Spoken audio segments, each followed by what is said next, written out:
You know, at first I was planning to say something about how well or horribly the first episode was received, but then I decided to just keep things easy and film all three of them in a row, so I can't really do that. Hope it went well. Hello there, I'm Simon, welcome to my channel, and welcome to the second episode of Magic Squares and Me, the series where I tell you pretty much everything I know about magic squares. If you haven't seen the first episode yet, there's a link to the playlist right here. In the second episode, I want to go over the entire process to actually make a magic square. As usual, in the description box below you can find a link to the magic square generator and the link to download the entire manual, containing all of this information in a neat little booklet. That's all the procrastination I can get away with though, because there's a lot to cover. Let's go! So we want to make a magic square of any size with any sum. The basic idea is that every magic square will be constructed by filling it with consecutive numbers until it's full. But the way it is filled in, like where every next number goes, that will vary depending on the size. Size-wise, there's three possible categories they can belong to, and each of those categories has a different method to construct it. I mean, there's overlap in their logic, but there's also clear differences. Those categories are the odd numbers, the singly even numbers, and the doubly even numbers. Those are the terms I use for them. There might actually be proper terms. Anyway, the difference between singly even and doubly even numbers is that singly even numbers can be divided by 2, but only once. So when you divide a singly even number by 2, you get an odd number. Doubly even numbers can be divided by 2 more than once. Basically, these are the multiples of 4. Those are the complicated ones. But I'll start with the easiest category, which is the odd numbers. Those are actually the only category of magic squares that already had a general method of construction. At least the only one I actually use. It's called the Siamese Method, and it's actually pretty simple. So we start with an empty grid of the required size, obviously, and to use the Siamese Method, we're gonna start in the middle of the top row. That's where we put the 1. Then we'll move 1 to the right and 1 up, and that's where we put the next number. But you'll notice we can't actually move up, because we're already in the top row. So to get around that, we'll actually wrap around to the other side, into the bottom row. And then we'll just keep moving 1 to the right and 1 up, and we'll wrap around whenever we're about to go off the grid. But you'll notice that sooner or later you'll bump into a field that already has a number in it. So rather than overwriting that number that's already there, we'll just go 1 down from the last number we wrote, and that's where the next number goes. Then just keep going 1 to the right, 1 up, wrapping around where necessary, and going down where necessary until the grid is full. That's all it is. It may sound a little confusing at first, but I promise it's actually pretty straightforward once you try it. And the best part is that this works for any square of an odd size. So the Siamese method alone already covers half of the options. But what if they want an even-sized magic square? Well, that's where the picture principle comes in. That's a principle I came up with which allows us to basically make a magic square out of magic squares. For example, we can make a 12 by 12 magic square by making a 4 by 4 magic square out of 3 by 3 magic squares. So we'll fill in the 3 by 3 grids using the Siamese method, and we'll follow the numbers of a 4 by 4 magic square, like the one from the Scout School episode, to know which 3 by 3 grid is next. It's called the picture principle because it uses a big picture, in this case 4 by 4, and a small picture, in this case 3 by 3. That's the basic principle behind making all of the even-sized magic squares. So for the singly even sizes, we can actually just use the Siamese method for the big picture and 2 by 2 grids for the small picture. But there's a little problem here, which is that we can't actually make a 2 by 2 magic square. There is no way to arrange 4 different numbers in a 2 by 2 grid in such a way that the sum of each row, column and diagonal are the same. The easy and laborious way to prove this would be to simply write down every single possible arrangement and check them all. And I have at one point actually done this, and trust me, none of them work. The better way to prove this is by using algebra. We can fill a grid with letters as placeholders for the numbers, and now we can write all the sums we would need for this to be a magic square as such. That means that we can just pick any two of these and equal them like this. And of course this can be simplified by taking out the a, which means that c has to equal b. And this same logic applies to all of the other numbers, meaning every number in this grid is the same. The thing is that by the rules of a magic square, this has to be true in order to get the same sum everywhere. But at the same time, by the rules of a magic square, it can't be true, because all the numbers have to be different. So basically, a 2x2 magic square is literally impossible. So we don't have a 2x2 magic square we can use for the small picture. We're still going to use the Siamese method for the big picture, but we'll have to use something else for the small picture. And that something else is a thing I call a radar. Basically, we're going to fill in the small pictures differently, depending on their position in the big picture. And the way we'll know how to fill them in is by making a radar, which is a grid the size of the big picture filled with letters. So the radar method works by filling out the big picture as normal, and for each small picture we'll check the corresponding position in the radar to see what letter is there. And based on that letter, we know how to fill the small picture. I'm not going to go into what letter represents what layout, because that's really just memorizing, and it's in the manual anyway. In most cases, the letters do resemble the line you trace as you write the numbers, but it's still going to be important to remember where to start. What I am going to go into is how to actually construct the radar. The first thing you'll want to do is memorize the tree by tree radar. There's not a lot I can say to help you there, other than pointing out the two words they kinda spell out. Uns is German for us, C is the C, obviously, and the middle row is just a bunch of letters. Sorry. Anyway, once you have this memorized, you can expand this into any odd size you want. You do that by putting the letters from the tree by tree into their corresponding positions on the big one. Then you're going to extend the diagonals all the way down to the middle with those same letters. And you can do the same thing with the lines that have ends in them. Then you'll have to do a similar thing with the remaining middle lines. But it turns out we can't actually extend those with the same letters from the tree by trees. I mean, technically it's possible, but it's not going to be a magic square. So to fill the rest of those middle lines, you'll fill the left one with all S's and the bottom one with all SI's. And you'll notice that that actually divides the grid into these 8 wedges of pi. The great thing is that we can actually fill each of those wedges entirely with the same letter. And we'll actually alternate between S and SI.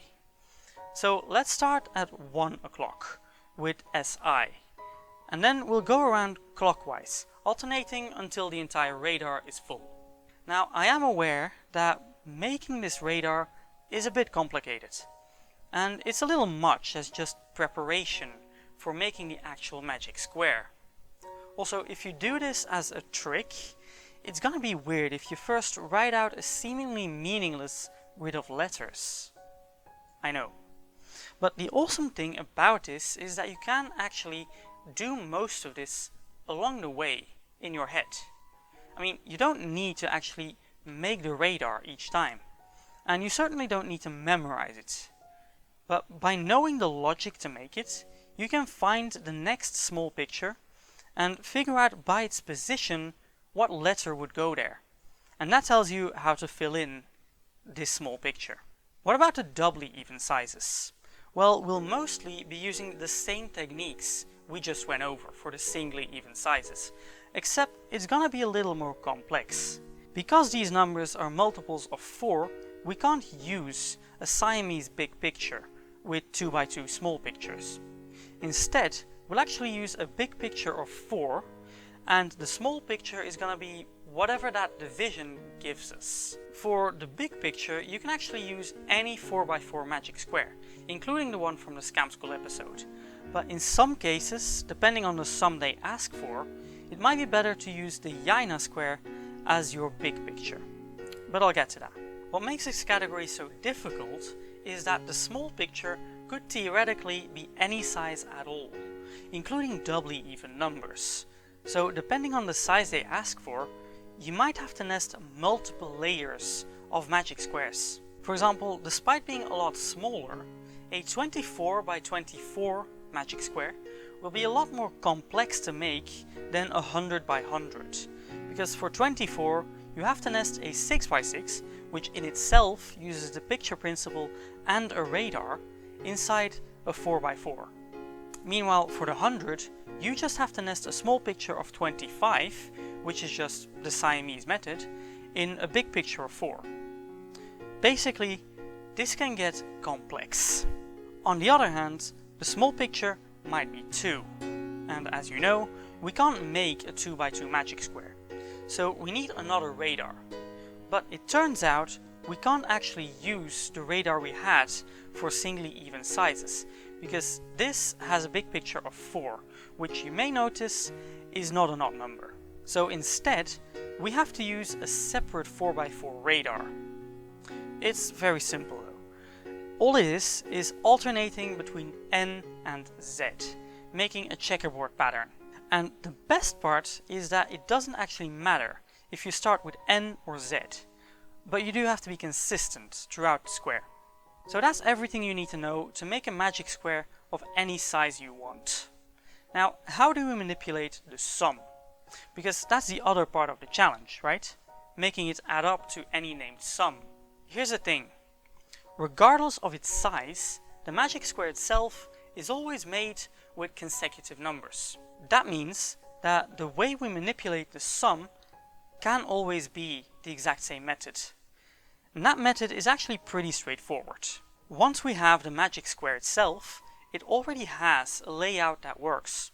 That's kind of the point. And that means it also has a sum already.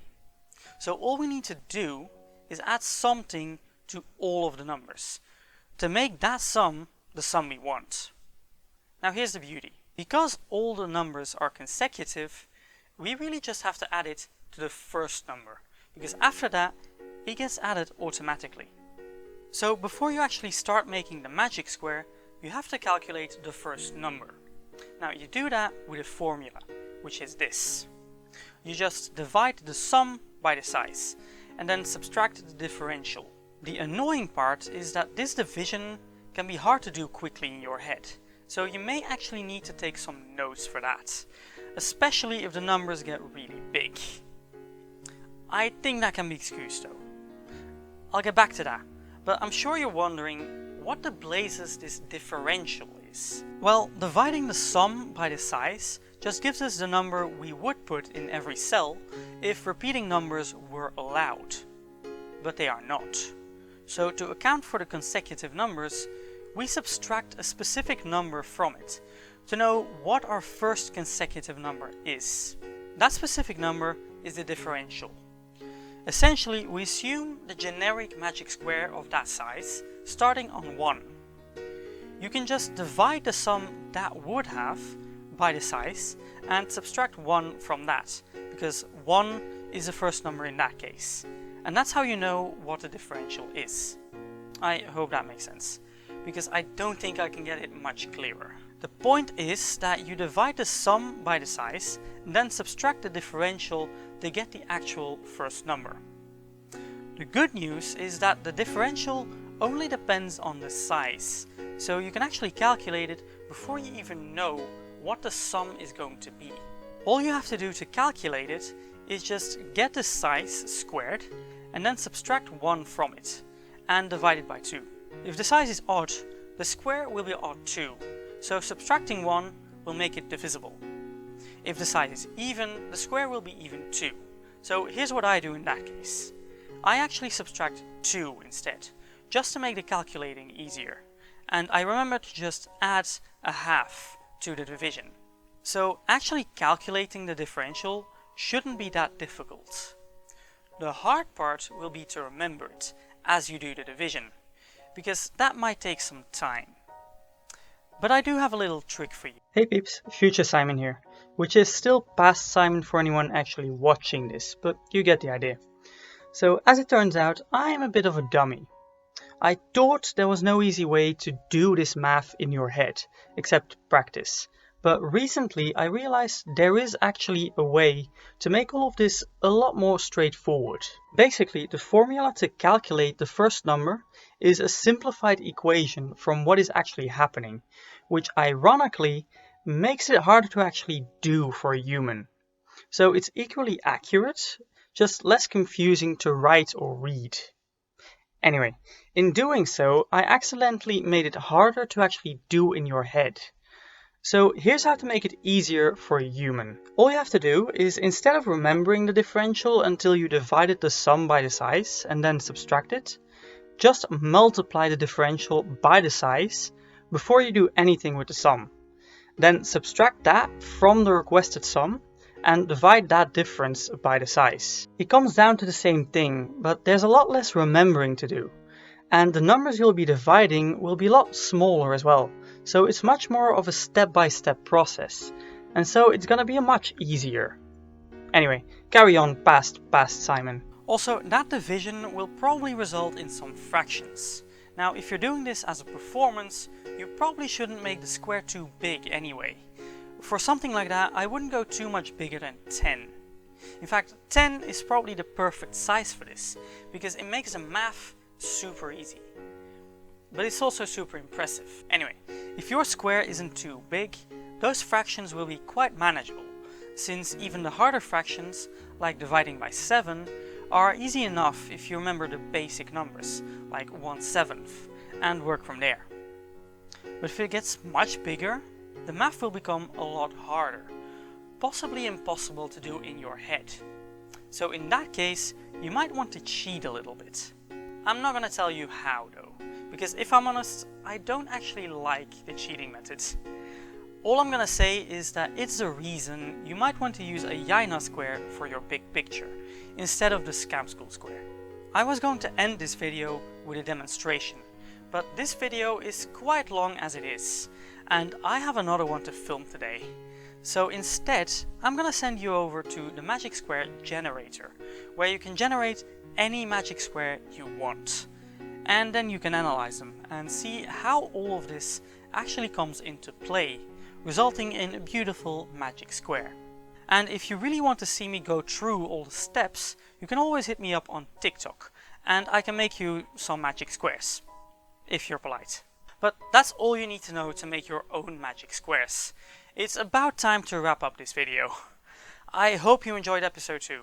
Stay tuned for episode 3, where I'll take you through the inner workings of the aforementioned magic square generator, because it uses the same methods, but it approaches them a little differently. You'll see. That's probably gonna be another long video. In the meantime, everything you can do to help the channel is in the end screen as usual. I'll see you in episode 3. For now, thanks for watching.